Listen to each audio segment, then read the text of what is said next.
సాధారణ ఎన్నికలకు బుధవారం నోటిఫికేషన్ వెలువడగా జగిత్యాల శాసనసభ స్థానానికి మొదటి రోజు అభ్యర్థులు ఎవరు నామినేషన్లు దాఖలు చేయలేదు. రెండవ రోజు గురువారం సైతం నామినేషన్లు దాఖలు కాలేదు. శుక్రవారం మంచి రోజు కావడంతో పలువురు అభ్యర్థులు నామినేషన్లు వేసే అవకాశం ఉంది. అసెంబ్లీ స్థానానికి నామినేషన్లు వేసే సబ్ కలెక్టర్ కార్యాలయం వద్ద భారీ బందోబస్తు ఏర్పాటు చేయగా పరిసర ప్రాంతాల్లో 144 సెక్షన్ విధించినట్లు పోలీసు అధికారులు తెలిపారు.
రాబోయే పార్లమెంటు ఎన్నికల్లో నిజామాబాద్ పార్లమెంటు నియోజకవర్గం నుండి తెలంగాణ పసుపు రైతుల సంఘం ఆధ్వర్యంలో పసుపు రైతులు మరియు గల్ఫ్ బాధితులు పార్లమెంటు స్థానానికి పోటీ చేస్తామని పసుపు రైతుల సంఘం అధ్యక్షులు నరసింహనాయుడు గురువారం విలేకరుల సమావేశంలో తెలిపారు. పసుపు రైతులు మరియు గల్ఫ్ బాధితుల కష్టాలను ఏ పార్టీ నాయకులు పట్టించుకోవడం లేదని, అందుకే రైతు సంఘం ఆధ్వర్యంలో బరిలో ఉంటామని అన్నారు. ప్రవాస భారతీయ హక్కులు మరియు సంక్షేమ వేదిక ముఖ్య ఉద్దేశం రాబోయే పార్లమెంట్ ఎన్నికలలో దేశంలోనే ఒక సంచలనాత్మకంగా వందలాది సంఖ్యలో ఇప్పటికే 565 మంది అభ్యర్థులు నిజామాబాద్ పార్లమెంటుకు పోటీ చేయడానికి మాతో సంప్రదింపులు జరుగుతున్నాయి. అదేవిధంగా దీన్ని 1000 వరకు పెంచాలనేది మా లక్ష్యం. అంటే నిజామాబాద్ పార్లమెంటరీ నియోజకవర్గంలో 500 గ్రామాలు ఉన్నాయి. 503 గ్రామాలు అంటే 497 గ్రామాలు, 6 మున్సిపాలిటీలు కలిపి 503. మా లక్ష్యము ప్రతి గ్రామం నుంచి 2 చొప్పున, ఒక గల్ఫ్ బాధితుడు ఒక రైతు తోటి పోటీ చేయించి ఎన్నికల బరిలో ఉండి ఈ యొక్క సమస్యలు ఏదైతే ఉన్నాయో మేము అనేక సంవత్సరాలుగా ఒకవైపు పసుపు రైతుల కోసం గ్రామ స్థాయి నుంచి మొదలుపెట్టి జిల్లా, రాష్ట్ర రాజధాని, అదేవిధంగా దేశ రాజధాని ఢిల్లీలో కూడా 4 సార్లు, గత 8 సంవత్సరాలలో 4 సార్లు ఢిల్లీలో ధర్నా చేయడం జరిగింది. అనేక సార్లు హైవేల దిగ్బంధము, తెలంగాణ పసుపు రైతుల గర్జన పేరుతోటి ఇటీవల మరి ఆర్మూర్లో వేలాది మంది ర్యాలీ నిర్వహించి గర్జన నిర్వహించడం. ఇంకొక వైపు పసుపు రైతులు, మన గల్ఫ్ బాధితులు అనేక గర్జనలు, జగిత్యాలలో మరి గల్ఫ్ బాధితుల గర్జన ఆగస్టు 4వ తారీఖు మొదలైన తర్వాత ఆర్మూరులో నిజామాబాద్ జిల్లా గర్జన జరిగింది. ఈ జిల్లాలో సిరిసిల్లలో గర్జన జరిగింది వేలాది మందితోటి. చొప్పదండిలో జరిగింది, ఎల్కతుర్తిలో జరిగింది, కమలాపూర్లో జరిగింది, దాదాపుగా కరీంనగర్లో కలెక్టరేట్ ముట్టడం జరిగింది. ఇన్ని జరిగినా కూడా ఒక ప్రజాస్వామ్య పద్ధతిలో మరి ఆయా వర్గాలకు సంబంధించిన ప్రజలు రోడ్ల మీదకి వచ్చి, అదేవిధంగా గల్ఫ్ బాధితులైతే రుణ విముక్తి పాదయాత్ర పేరుతో నిజామాబాద్లో వేలాది మంది పాదయాత్ర చేశారు. నిజామాబాద్ వరకు 25 కిలోమీటర్ల పాదయాత్ర చేసి ఒక సమస్య వస్తుంది. ప్రతి గ్రామం నుంచి ఎవరైతే అభ్యర్థిగా పోటీ చేయడానికి ముందుకు వచ్చారో వాళ్ళకి 25,000 రూపాయలు డిపాజిట్ కట్టాల్సి వస్తుంది జనరల్ అభ్యర్థికి.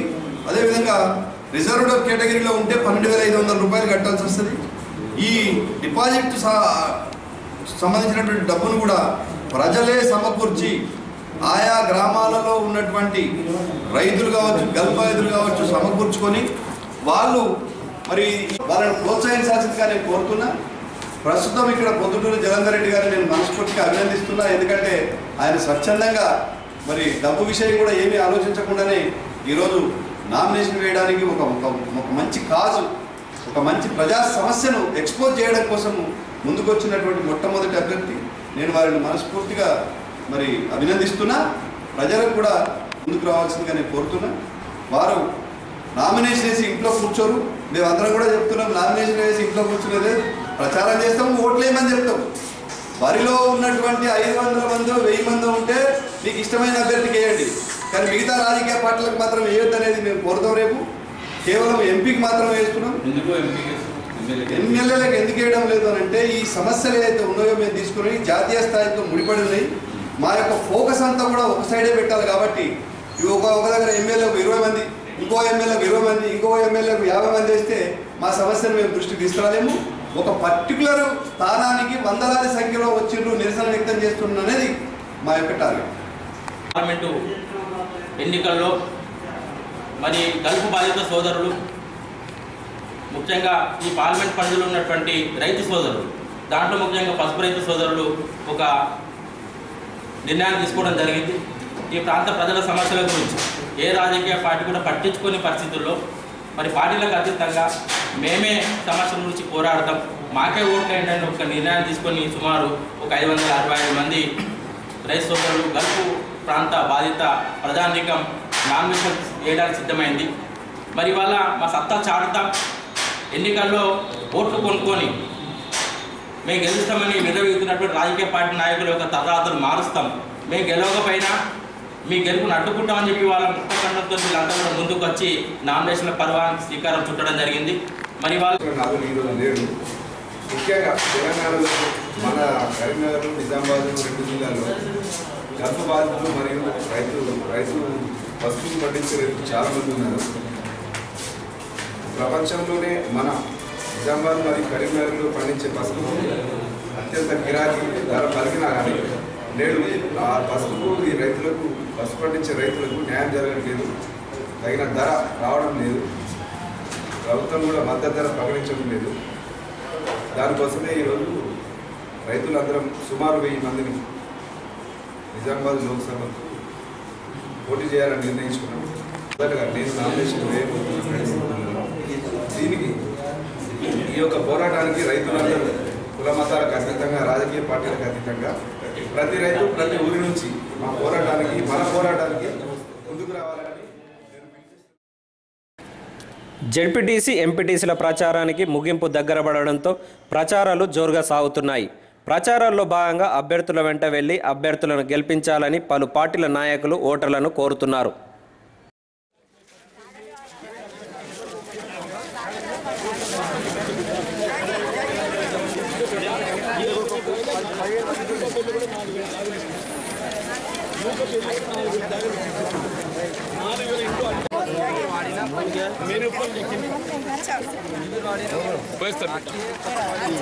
బాబు కరెంట్ బిల్లు, కరెంట్ మీటర్ గంటల మీటర్ ఎక్కువ బిల్లు వస్తుంది సార్.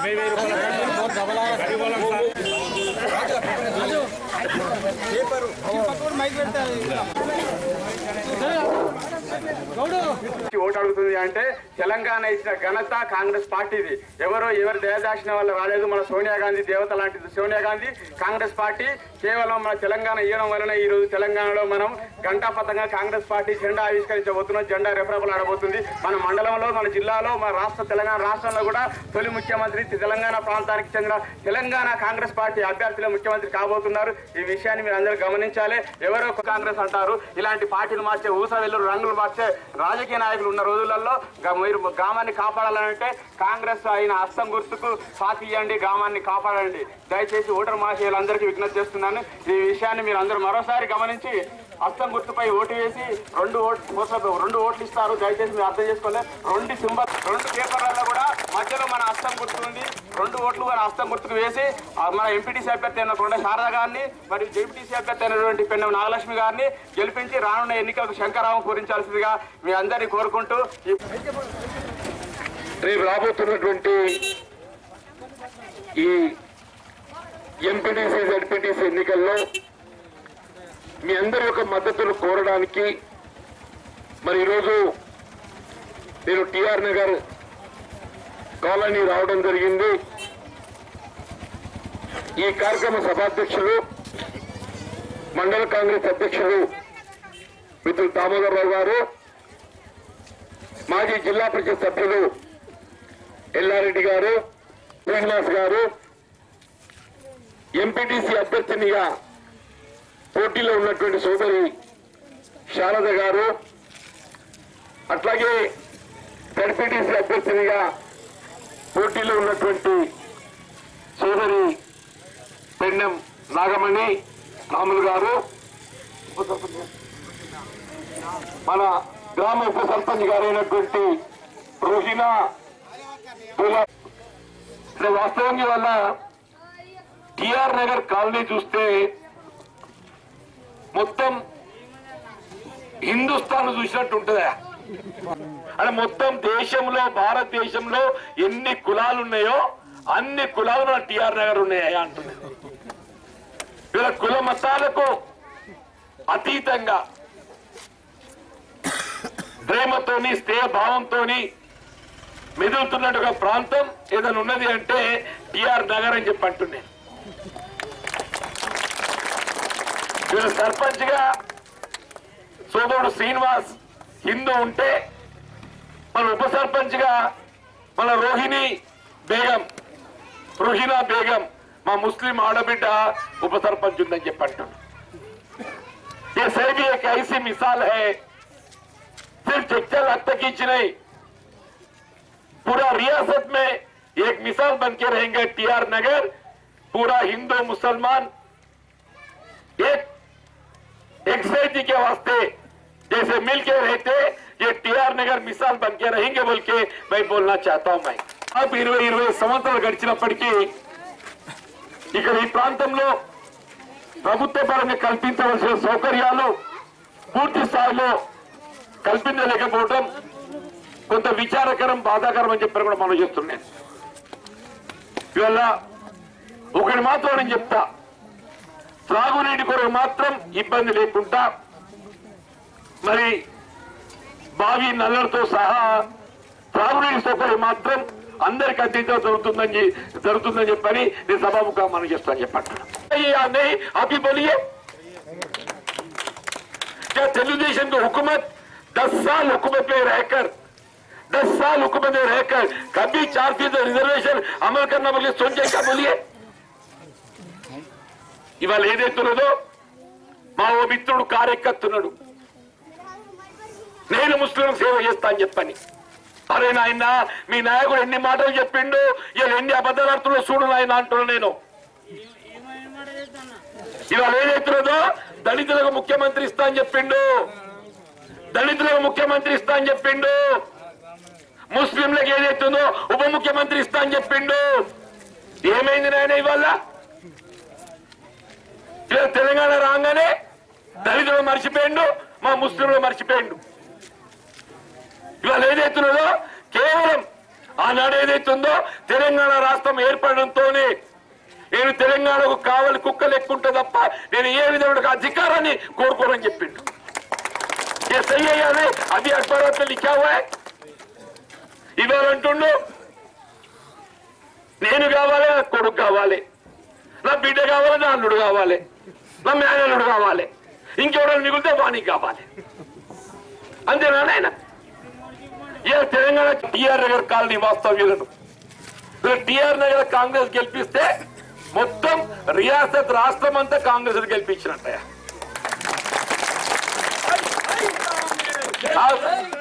आप कांग्रेस की जीत आपके हाथ, कांग्रेस की जीत आपके हाथ में. कांग्रेस की जय. कांग्रेस को जिताओ, जीवन रेड्डी की हाथ मजबूत करो. कांग्रेस को जिताओ, जीवन रेड्डी की हाथ मजबूत करो. आप हमारी हमको हमारी हिम्मत बढ़ाओ, आप हमारी हिम्मत बढ़ाओ, आप हमें साथ दो. जब तक आपकी साथ हमारी साथ है हमको कोई हिला नहीं सकते बोल के मैं बोलना चाहता हूं. जब तक टीआर नगर कॉलोनी वालों की साथ हमारी साथ है, जीवन रेड्डी को कोई हिला नहीं सकते बोल के मैं बोलना चाहता हूं. मैं पीछे हो गया. मैं ये फिर एक बार मैं आपके पास आया हूं, फिर एक बार मुझे मौका दीजिए।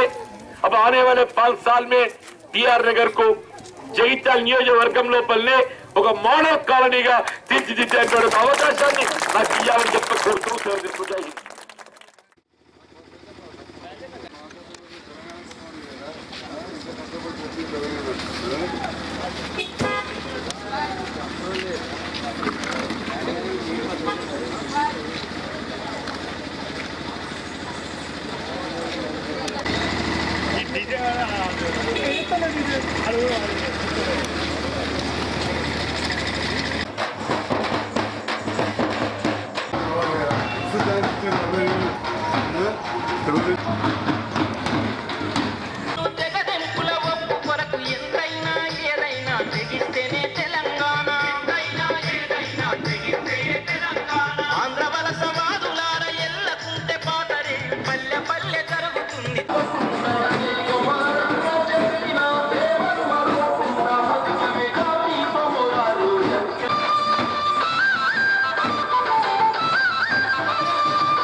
మన ప్రాంతాల కోసం పోరాడే వాళ్ళు కావాలి.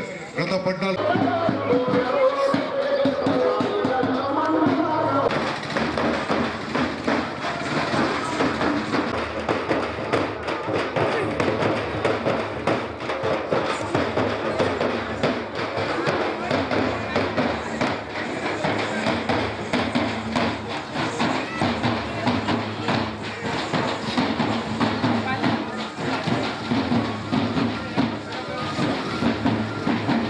వచ్చేదాకా ఒక్కసారి మనతో కొట్లాడి తెలంగాణ తెచ్చిందో మనకు అవకాశం లేదు.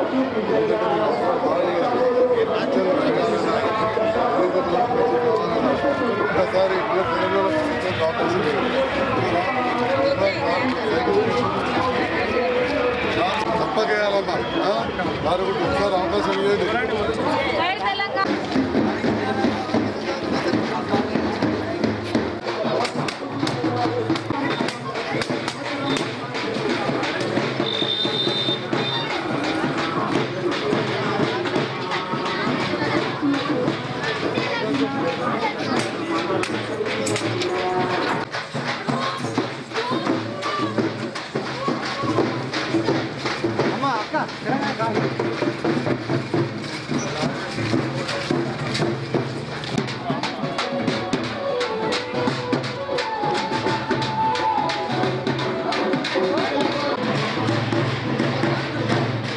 మనకు ఉద్యోగాల పంపకం, నీటి పంపకం, అప్పుల పంపకం, కరెంటు పంపకం, ప్రతిదీ కూడా ఇప్పుడు పంపకాలు జరుగుతున్నాయి.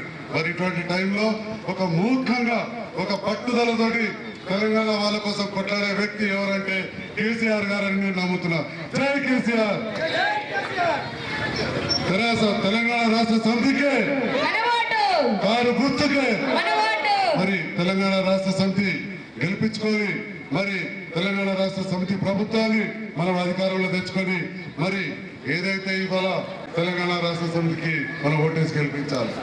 మరి మీకు తెలుసు, నేను నాకున్న అనుభవంతో, ఎందుకంటే ఏదో పూర్తి కొత్తగా రాజకీయాలకు రాలేదు నేను. మరి అదన్నీ దృష్టిలో పెట్టుకొని యువకులు, విద్యావంతులు, యువకులు, రైతు సోదరులు ఒక్క అవకాశం తెలంగాణ రాష్ట్ర సమితికి ఇవ్వండి. కారు గుర్తు కొట్టేసి గెలిపించండి. కొత్తగా